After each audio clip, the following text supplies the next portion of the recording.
এই ভিডিওটাকে আমার দ্বিতীয় ভিডিওর একটা অ্যাড অন হিসেবে দেখতে পারেন। সেখানে আমি পেশাগত ক্ষেত্রে স্বাধীনতা, তথ্যের প্রতি সহজলভ্যতা এই ইত্যাদি বিষয়ে ভাগ্যের যে প্রভাব সেটা আলোচনা করেছিলাম। আপনাদের মনে থাকবে গত বছর শেষের দিকে যখন উত্তরাখণ্ডে ওই সুড়ঙ্গে বিপর্যয় হলো, তখন আন্তর্জাতিক টানেল বিশেষজ্ঞ একজনকে আনা হয়েছিল সেই আটকে পড়া শ্রমিকদের উদ্ধার করার জন্য।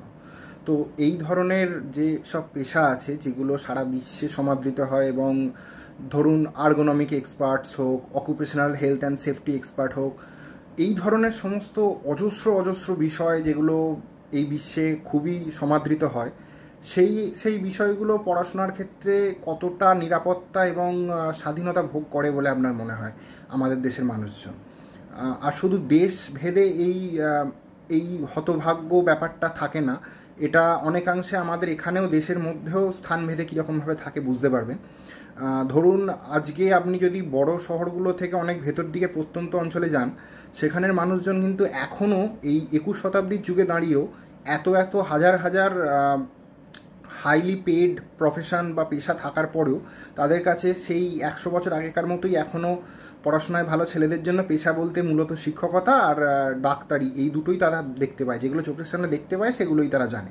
তারা বহু ক্ষেত্রেই অনেক বেশি নিরাপদ বোধ করে যখন শোনে যে কেউ কোনো একজন পড়াশোনায় ভালো মেধাবী কোনো ছেলে কোনো স্কুল শিক্ষক হয়েছে। সেই তুলনায় যদি বড় বড় এমএনসিগুলো, সিলিকন ভ্যালিতে কেউ প্রতিষ্ঠিত ম্যানেজার, এটা শুনলেও তারা বুঝতে পারে না, ঠাহর করতে পারে না যে সে আদৌ কতটা জীবনে সফল হয়েছে বা তার কেরিয়ারটা ঠিক কতটা আকর্ষণীয়।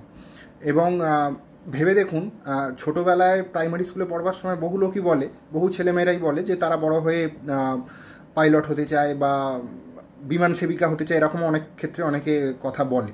কিন্তু তারা কজন আর বড় হওয়ার পর জানতে পারে যে ঠিক কোন বয়স থেকে কি পথ অবলম্বন করলে তারা তবে ওই পেশাগুলো বেছে নিতে পারবে।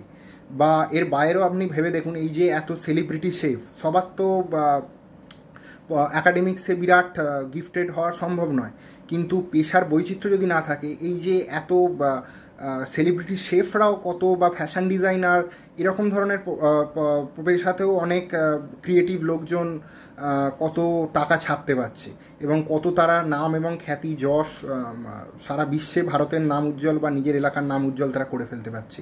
কিন্তু এই বিষয়গুলো সম্পর্কেও কি মানুষের হাতে যথেষ্ট তথ্য আছে সমস্ত জায়গার? সুতরাং তারা আদৌ পেশাগতভাবে নিজেদের কেরিয়ারকে, জীবনে নিজেদেরকে একটা লুজার ভাববে, নাকি তারা সত্যি নিজেদের একটা আলাদা পরিচয় তৈরি করতে পারবে? সেই ক্ষেত্রেও তো ভাগ্যের একটা বিরাট রোল প্লে করছে তাদের পুরো কেরিয়ার জুড়ে।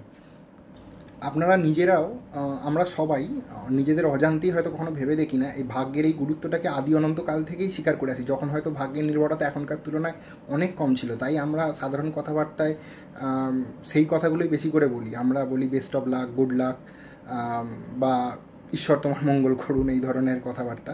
সুতরাং আমরা মেনেও নিই যে অনেকটা জিনিসই আমাদের হাতে নেই, এবং সেই সহায়তাটাই আমাদের জীবনে মূল সবচেয়ে বেশি প্রয়োজন। তাই সেটা আমাদের অবচেতনে, আমাদের ব্যবহারে, দৈনন্দিন কথাবার্তায়, কলোকিয়াল ল্যাঙ্গুয়েজ বা বাকরীতিতে ঢুকেই গেছে।